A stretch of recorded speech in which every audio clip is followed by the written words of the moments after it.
Throughout history, America has repeatedly helped topple foreign governments. From 1890s Hawaii to the modern Middle East, interventions followed similar playbooks. The justifications varied: protecting U.S. investments, fighting communism, or spreading democracy. Yet historians note a pattern: overthrowing democratically elected leaders and leaving tyrants in their place. Hawaii, 1893. Wealthy sugar planters and U.S. Marines deposed Queen Liliuokalani in a coup. The U.S. quickly annexed the islands. No shots fired, just political pressure backed by force. 1898, the Spanish-American War. After defeating Spain, U.S. forces occupied Cuba and the Philippines.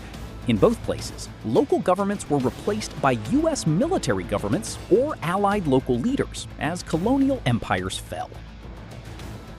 Mid-20th century, U.S. influence went global. In 1953 Iran, for example, declassified CIA files confirm a covert coup against Prime Minister Mohammad Mossadegh. Mossadegh's government had nationalized oil, angering Western oil companies. 1953, Iran.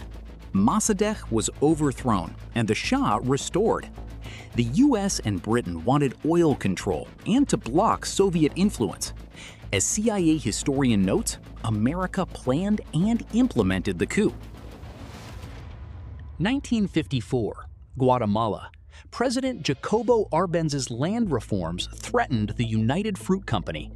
CIA documents later confirmed they ran Operation PBSUCCESS, using propaganda, sabotage, and an armed exile army to oust Arbenz. The US portrayed Arbenz as a communist threat. In reality, CIA records show tactics like fake news and bribes. Arbenz resigned. A military regime took over, ushering in decades of dictatorship and civil war. 1960, Congo.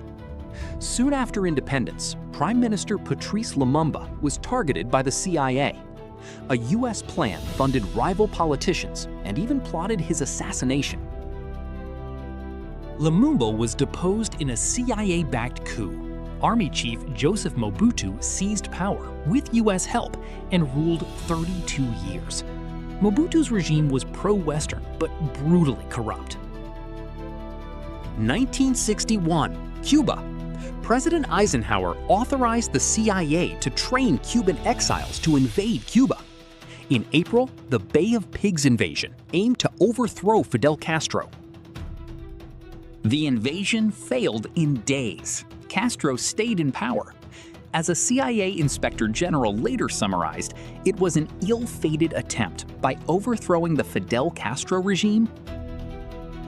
1963, Vietnam.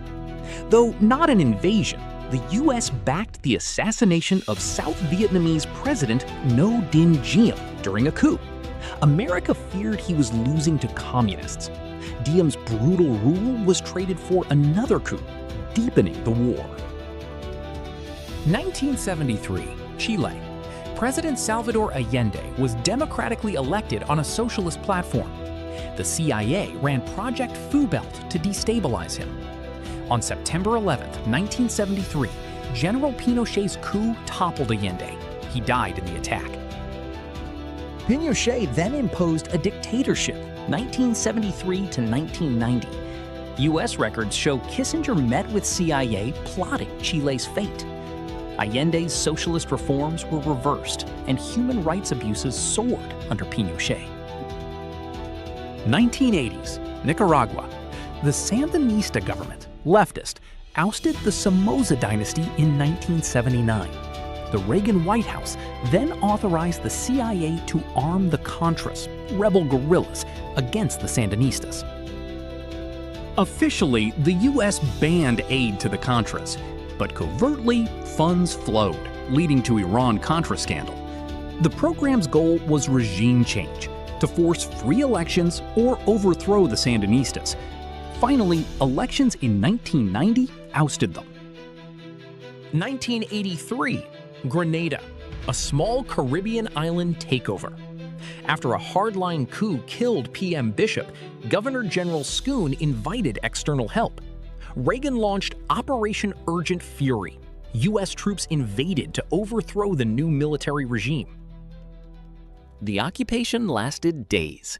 America quickly installed a friendly government. In Reagan's words, it was to stop a Soviet-Cuban colony from emerging. Grenada returned to democratic elections by 1984.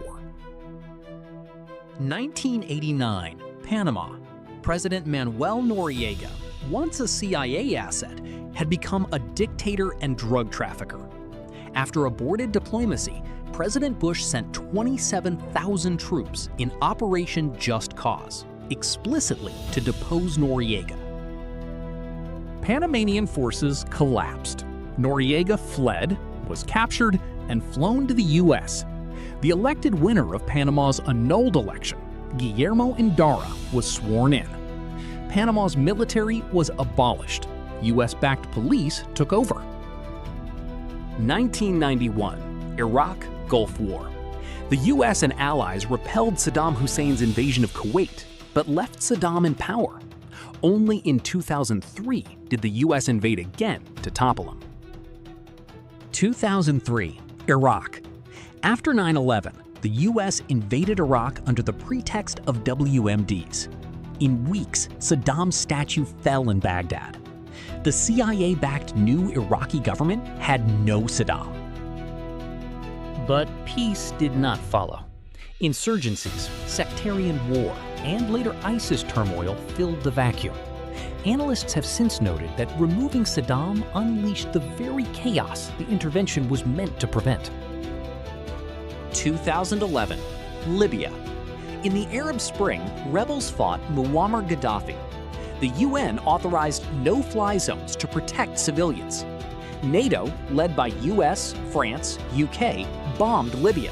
Eventually, rebels took Tripoli.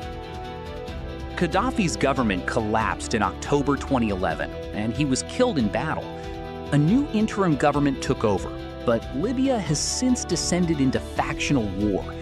The intervention achieved regime change, with unanticipated instability. Other cases, U.S. influence extended to Central America and Asia. For example, the CIA covertly supported coups in 1961, Diem in Vietnam, and encouraged right-wing forces in El Salvador, 1980s, and Honduras. Not every plot was public, but decades of declassified docs reveal many. In each case, U.S. officials cited national security or democracy, but secret histories reveal corporate or Cold War motives: oil in Iran, bananas in Guatemala, anti-communist strategy in Vietnam and Chile. Our sources? Declassified CIA histories and State Department documents.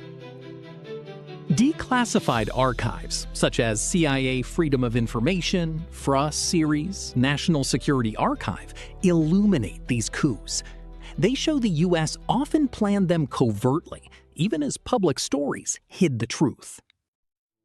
Patterns emerge. Interventions are gradual or covert, not always dramatic tanks. Powers like CIA might train rebels, pump propaganda, or slap economic sanctions. By the time the regime falls, the U.S. role is often denied or downplayed. The results vary. Sometimes dictators fell quickly. Noriega, Saddam. Sometimes leaders stayed. Castro, Assad. Often, civilian populations paid the price. Civil wars in Guatemala, Libya, refugee crises. Key takeaway: when Washington overthrew a foreign government, it often reshaped that country's future for decades. Some coups aimed at halting communism, others at protecting business. Many ended in new regimes allied with U.S. interests. Did the strategy pay off? Scholars argue it seldom did. U.S.-backed regimes often became corrupt or anti-American, and each intervention left long shadows: distrust, regional instability, and bitter legacies. Lessons. Students of history say we should watch the small steps. Many warning signs Political polarization, foreign influence in elections, secret pacts preceded these coups. Reversing course is hard once patterns lock in. Today, calls for transparency grow. Some records are open, National Archives, CIA FOIA rooms, but others remain classified. Understanding every time the U.S. overthrew a government helps citizens judge present-day foreign policy. Conclusion: the historical record shows a clear pattern of U.S. intervention abroad, often with unintended consequences. By studying these cases, we remember that democracy, at home or abroad, is fragile and requires vigilance.